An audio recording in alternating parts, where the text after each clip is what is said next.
Corona virus, ये दो शब्द सुनते ही पूरी दुनिया के रोंगटे खड़े हो जाते हैं, रूह कांप जाती है। क्वारंटीन, लॉकडाउन, ऑक्सीजन की कमी, ना जाने कैसा कैसा भयावह मंजर आंखों के आगे दौड़ जाता है। लेकिन अगर कोई कहे कि कोरोना फिर लौट रहा है, लोगों की जान ले रहा है, बच्चों पर अटैक कर रहा है, तो आप भी सहम जाएंगे। लेकिन हमारा मकसद आपको डराना नहीं, लेकिन सतर्क करना ज़रूर है, क्योंकि दुश्मन कोरोना बहरूपिया बनकर फिर से एक बार लोगों पर अटैक कर रहा है। मायानगरी मुंबई में तो एक नवजात कोरोना पॉजिटिव मिला, जिसके बाद अस्पताल के सभी डॉक्टर भी घबरा गए। आइए आज के इस वीडियो में आपको बताते हैं कि कोरोना के नए रूप JN.1 के बारे में, साथ ही साथ इससे बचने के उपाय पर भी चर्चा करेंगे। नमस्ते, मैं हूं वसीम और आप देख रहे हैं NDTV। मुंबई के KEM अस्पताल में कैंसर और किडनी के 2 मरीजों की मौत हो गई। दोनों ही मरीज कोविड पॉजिटिव भी थे, जिसके बाद कोरोना का डर और बढ़ गया, क्योंकि हांगकांग, सिंगापुर, थाईलैंड, चीन सब जगह कोविड केस बढ़ रहे हैं लगातार, और मौतों ने भारत को भी चिंता में डाल दिया है। कोरोना वायरस की वापसी की खबर अब ज़्यादा डराती नहीं है, लेकिन जिस तरह से एशियाई देशों में मामले तेज़ी से बढ़ रहे हैं, हमें सचेत होना ज़रूरी है। भारत में बीते एक हफ्ते में ही 150 से ज़्यादा नए कोविड मरीज दिखे। मुंबई में करीब 53 कोविड के मामले बताए जा रहे हैं। मुंबई में बुजुर्गों के साथ साथ नवजात बच्चे भी कोरोना पॉजिटिव होते दिख रहे हैं। मुंबई में 4 महीने का एक नवजात भी कोविड पॉजिटिव निकला। सांस की तकलीफ के साथ मुंबई के KJ सोमैया अस्पताल में भर्ती हुआ। 8 दिन वेंटिलेटर पर रहा, अब ऑक्सीजन पर है।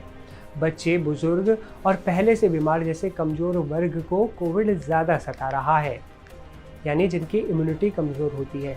बाल रोग विशेषज्ञ डॉक्टर इरफान अली ने बताया कि मरीज जब आया था तो गंभीर हालत में था, सांस में दिक्कत थी, लंग्स में पानी भरा था। कोविड पॉजिटिव आया, वेंटिलेटर से बाहर आया है, लेकिन अब भी ऑक्सीजन की ज़रूरत है।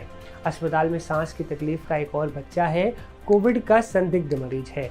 उसके टेस्ट रिपोर्ट आनी अभी बाकी है। कोविड के आंकड़ों पर नज़र डालें तो भारत में कोविड के 257 एक्टिव मरीज हैं, सक्रिय मरीज। पिछले एक हफ्ते में ही 164 नए मामले देश में देखे गए। महाराष्ट्र, केरल, तमिलनाडु में सबसे ज़्यादा मामले हैं। महाराष्ट्र में एक हफ्ते में कोविड के 44 नए मरीज मिले हैं। महाराष्ट्र में फिलहाल टोटल एक्टिव केसों की संख्या 56 है, यानी 56 सक्रिय कोविड मरीज अभी महाराष्ट्र में हैं। बड़ी संख्या मुंबई से मिले मरीजों की बताई जा रही है। राज्य के स्वास्थ्य मंत्री प्रकाश आंबेडकर कहते हैं, डरने की जरूरत नहीं है, केंद्र सरकार से निर्देश का इंतजार है। मरीज सामने आते रहेंगे, लेकिन कोरोना पहले जैसा नहीं रहा। मरीज सामान्य रूप से रह सकते हैं, पहले जैसी घबराहट की जरूरत नहीं है। अगर केंद्र सरकार से कोई निर्देश आता है तो हम उसका पालन करेंगे। मुंबई के KEM अस्पताल में कैंसर, किडनी के 2 मरीजों की मौत उनके कोविड पॉजिटिव आने से चर्चा में बनी हुई है। इस साल कोविड का नया वेरिएंट JN.1 परेशान कर रहा है। हालांकि WHO ने कहा था कि JN.1 और इसके जैसे वेरिएंट्स में इम्यून सिस्टम से बचने की क्षमता होती है, लेकिन अभी तक कोई ठोस सबूत नहीं है कि ये पुराने ओमिक्रॉन वेरिएंट्स की तुलना में ज़्यादा गंभीर बीमारी करते हैं या नहीं। अब बात करते हैं कोरोना से बचने के उपायों की। उपाय वही हैं पुराने वाले।